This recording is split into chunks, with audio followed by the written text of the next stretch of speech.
Welcome back everyone to a brand new spoiler TV show review here on Max Talks Movies. And today we're talking season 2, the last season of the spin-off Big Mouth show, Human Resources on Netflix. If you're new to the channel, please subscribe, ring the bell. If you're new to the channel, I do movie reviews, TV show reviews, movie rankings, and box office breakdown show every Monday. So please subscribe, ring the bell, comment down below.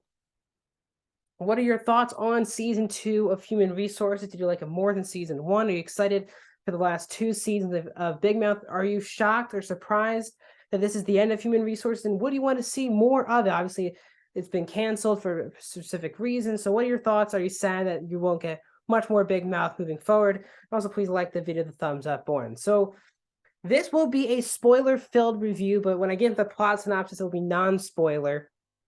So once again, Human Resources takes place in the hormone monster type world. Back from season 1 is Emmy, played by Aidy Bryant. T, played by Randall Park. Rochelle, played by Kiki Palmer. Lionel, played by David Thwels. Walter, played by Brandon Kyle Goodman. You have Maury and Connie, played by Maya Rudolph and Nick Kroll. Cola Scola plays Montel. Tandy Newton is Mona. Hugh Jackman is Dante. Rosie Perez is Petra. There's a lot of returning characters. There's also a brand fresh new cast added to season 2. Emmy's new, basically, Emmy is a love bug. She's right here. This time, her new person that she's trying to help get some love into her life is Sarah, voiced by Florence Pugh. Florence Pugh also has her own Common Sense Rock, just like Pete, played by Randall Park, but this time she is voiced by Miley Cyrus as Van. Eugene Levy is also in the show as a father who's going through his wife's death and not having a right relationship with his daughter. He's played by Eugene Levy, and he is and the love bug for him is Walter, played by Brandon Kyle Goodman. Jason Mantzoukas is also involved as Dev, who has multiple meet cutes throughout the entire show with Florence Pugh's Sarah, as the love bug wants them to get together while the Common Sense Rock is trying to protect Sarah at all costs. Niecy Nash also joins the show as the hopeful bug, tries to bring hope into everyone's lives. And Sam Richardson also joins the show as voicing basically a germ whenever someone gets sick. The show this season is 10 episodes long. The longest episode of season 2 of Human Resources is the finale at 30 minutes, with the shortest episode being 26 minutes. Which is episode 7.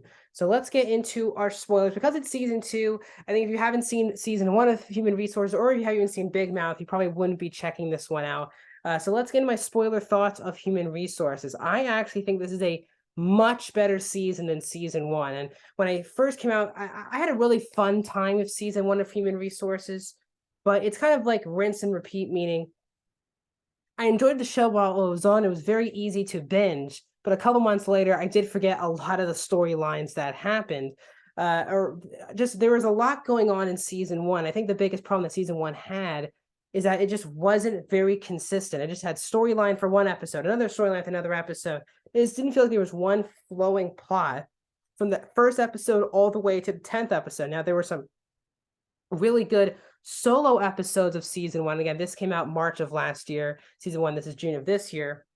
But I think season 2 overall is a vast improvement over season 1. There is pretty much consistent storylines for all the characters dating back from the first episode to the last episode. Yes, there's a party episode, for example. I think the 5th episode of season 2, which is Rochelle, is easily the best episode of both seasons. It's a fantastic episode where, again, this is going to be now spoilers moving forward for season 2, but the first half of season 2 is basically about Pete coming out to Rochelle saying that he's just in love with her.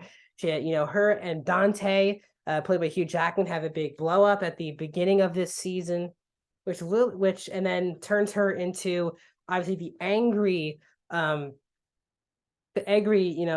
hormone monster, the love bug. And Pete, they have, let's just say, hate sex throughout the show. And this then leads to Pete wanting to say, I'm done with this. I want to have a real relationship. And the 5th episode is basically 2 universes, timelines.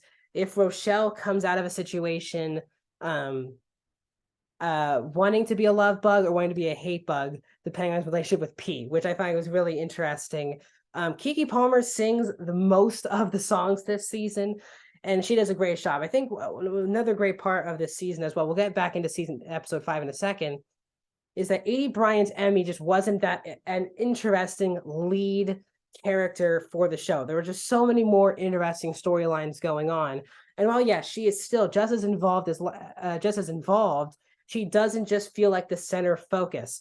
Really, Rochelle could have easily, you could even make a case that Rochelle is the main character of this season. With Emmy obviously having her own thing, but everyone feels like they have main storylines. It doesn't feel like there's one main character. And I think that helps because this really does feel like more of an ensemble cast of characters than one character with a bunch of fun side characters. I just never found that interesting. I like the involvement more of Maury and Connie in this season, especially with Maury and Connie's son. When you're getting into that character in season 2, that's a lot of fun with the idea of Montel wanting to be a shame wizard. He looks up to Lionel. And I just felt like in the season 1, it just felt like they had Maury and Connie in there for publicity purposes, just to be like, hey, it's a Big Mouth show. Here's for the people who are nervous about watching the show because it's not Big Mouth. I feel like this season they were better involved into the show. Now, the two kind of, I guess, main human storylines I love this season. I really loved the Florence Pugh aspect of the show with Miley Cyrus as her common sense rock, and the relationship that really does spew as the Eugene Levy storyline with the Eugene Levy storyline really did connect with the Florence Pugh storyline this season very, very well. Paul and Sarah, you thought they were on completely separate subplots this season, and it was nice that they actually brought that together, being that Paul is actually Sarah's dad, and Sarah, missed her opportunity to see her mom when she had cancer. There were some really good emotions in episode 9 with the Paul and basically Sarah episode. It was definitely, there were some emotional episodes last season, but this was, I think, the most authentic storyline they've probably ever done in Big Mouth, with this father and daughter relationship, which was not shown to you right away, but it continued on. Sarah's relationship with Jason Mantzoukas' character throughout the season was also a lot of fun.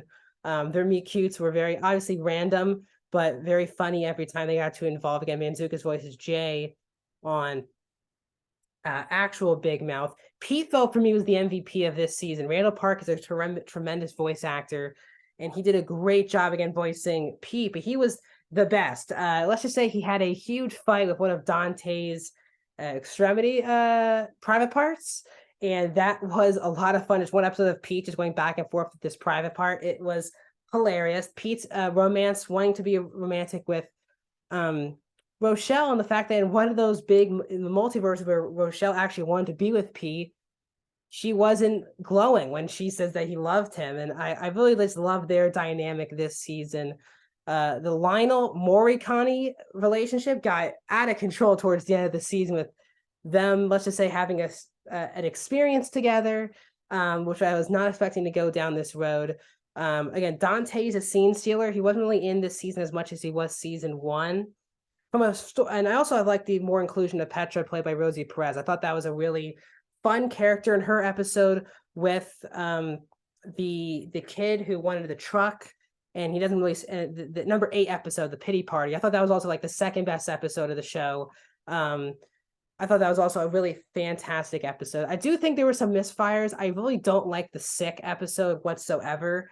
It was just kind of a forgettable, kind of useless thing, and I think they could have used more of that episode just to get the plot moving forward. For me, it was just a plain old useless episode of the show that I wish we didn't have. I didn't like the whole storyline for like 1 or 2 episodes with Lionel and the twin brother of Bobby Cannavale's character from season 1. That really wasn't funny to me as well throughout the show. And obviously, because it's very much a raunchy comedy, again, I think it's very funny, but I can tell when I watch it, a lot of people, this probably is too far for a lot of people. Now, there were times that the show definitely missed on a lot of the comedy, but overall, I was pretty much chuckling or laughing basically in every episode. So overall, I really enjoyed season 2 of Human Resources. P and Rochelle were excellent, especially Rochelle, who really became the star of this season of the show.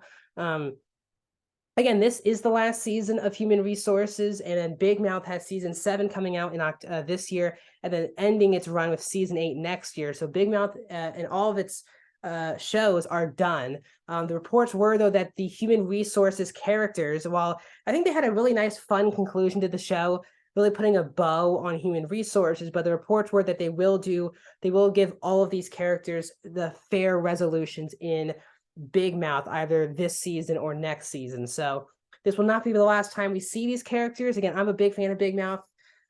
New seasons every year. It's one of the most longest running Netflix shows ever. And I think it's always very funny. So it's definitely sad to see this group of characters, which I think was a good idea for a spinoff show. And I really have enjoyed both seasons. So I really enjoyed Human Resources. I would give it around a 3.5 out of I guess a 4 out of 5 stars. I would probably give it around like a 77% for, I guess, a 78% for this season. It's a really solid season. I think it's definitely a better show than season 1. So it's a shame that we're done, but again, way more consistent. The characters were very likable, and I really like the stories starting from season 1 did conclude in episode 10. So that's my thoughts on Human Resources. Like, subscribe, ring the bell. I will have a Big Mouth season 7 review when it comes out later this year. So stay tuned for that, and I'll see you guys soon.